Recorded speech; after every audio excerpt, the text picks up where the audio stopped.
What's going on, guys? BossOp6 here, back to another video, and today I'm here to do my Smackdown review from Seattle, Washington. Well, this show certainly happened, and certainly that ending, but let me know in the comment section below. There wasn't a whole lot to this show, because they are setting up to go to Extreme Rules, and well, let's just get into the review now, shall we? We're going to recap of Drew versus Roman. Great match, but the ending fucking ruined it for me a little bit. The ending can sometimes ruin a great match, and that was one of the scenarios, because they should have let Drew win the title. I don't care if Triple H made a promise to Vince that eventually Roman was going to face Rock at Mania. They should have put the title on Drew. This halted his momentum to me. So McAfee is off of TV for a couple months because he has commitments to football. Gonna be a shame, but in his replacement is Corey Graves. So now the SmackDown commentary has degraded. Hooray! Anyways, we get into the first match. The Brawling Brutes versus Imperium. Okay, this was given time. This match went about like 15 minutes at least, and that's been the thing I've been noticing. They've been giving the opening matches a lot of time, which I don't really complain about unless it's something I don't really fucking care about, i.e. Raiders versus New Day last week, but good strikes, good stuff right here. Give me Sheamus versus Vulture 2, please, even though they're going to have to try to top what they did at Clash, but it was cool seeing Imperium, and in the end, Imperium win with the, I think Imperium Bomb or European Bomb, and there you go.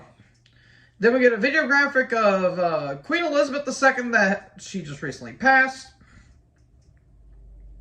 And then Usos and Zayn come down, and they talk about how Roman is still the champion, and now we have a new member of the bloodline. It's their younger brother, Solo Sikoa. And then we get a little video package on what Solo has done in NXT. Then, eventually, just acknowledge the bloodline. And Drew comes out with the chair, and he just starts going crazy. He attacks Sikoa, but eventually Zayn gets hit. There you go. They're going to be having a match tonight. So then Aaliyah and Raquel took on Toxic Attraction. What did Toxic Attraction do to deserve this? They lost. Thanks for coming. Why did Gigi take the pin? Why did they lose? No one gives a shit about Raquel and Aaliyah. God damn, this was bad. We had a recap of Pierce and Ronda. And Pierce is injured, but Ronda is heavily disciplined. Okay. So we get Ronda versus Zaya versus Natty versus Sonya versus Lacey. Fatal 5-way elimination match. Winner gets to face Liv at Extreme Rules. I wonder who's winning this match. Look, the women got time, but no one gave a shit about this match because we all knew Ronda was going to win. Natty got eliminated.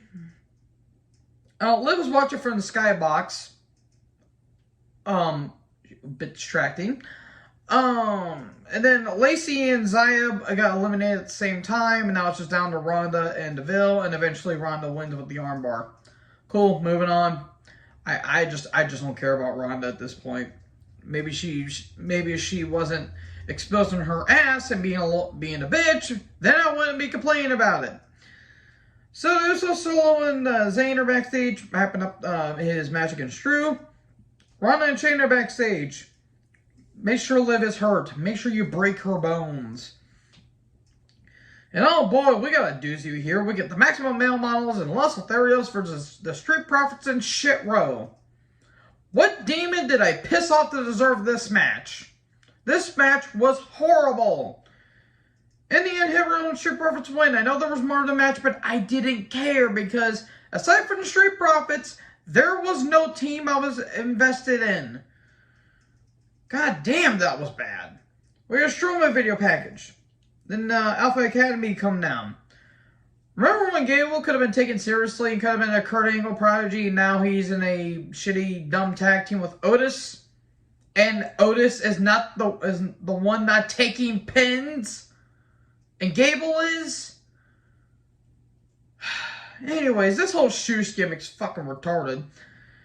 He did get a couple good lines, how I'm intelligent, and a premier athlete, but we're in Seattle, there's no such thing as premier athletes. That's not fair, because the Seahawks are a thing, and so is Seattle Kraken, and the Mariners.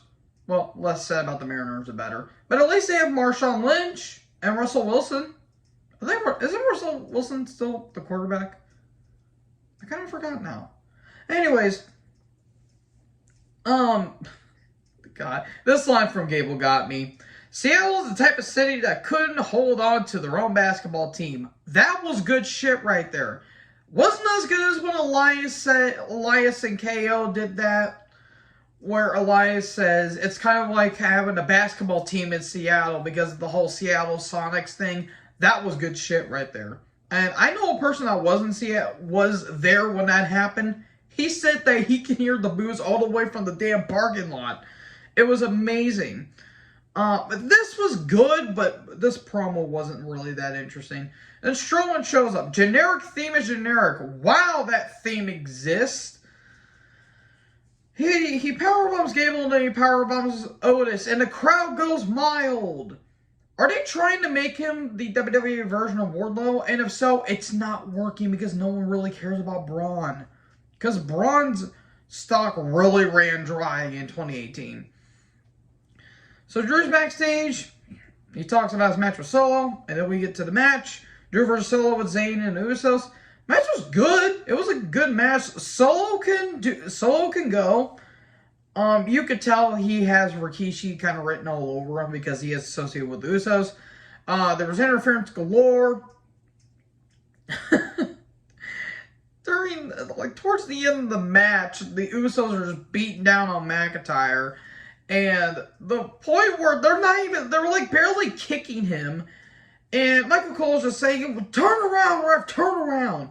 And all of a sudden the Profits show up. Apparently there's no DQ because they go into the ring and they just do dives and shit. And then Claymore to Solo, and all of a sudden Cross attacks, and then all of a sudden they change to a black and white filter. Cross puts on the cross jacket. McIntyre's trying to get out of it, and Cole and Graves are screaming, come on, do something. Someone come down here. This man's a psycho. Cross with hair is a choice. And there you go. We'll see you this Sunday for the Royal Rumble. So yeah, that SmackDown certainly existed. It wasn't entirely awful. It was just a SmackDown that just existed. But hey, I will say this. Under the Triple H banner, at least the shows are going by fast. Because I feel like the show went about an hour in all honesty. So, anyways, let me know in the comment section below what you guys thought about this show. And I will say another thing. No, I'm not reviewing Rampage because I'm sorry, Rampage isn't interested in me anymore. And I do want to apologize for not doing my AEW Dynamite because I was having car issues, and yeah, that's all I have to say. It's getting worked on Wednesday. But anyways, let me know in the comment section below what you guys thought about this show. Make sure you guys like, comment, subscribe, tap the little bit for more notifications. Join the herd. Talk in the next video. Peace out.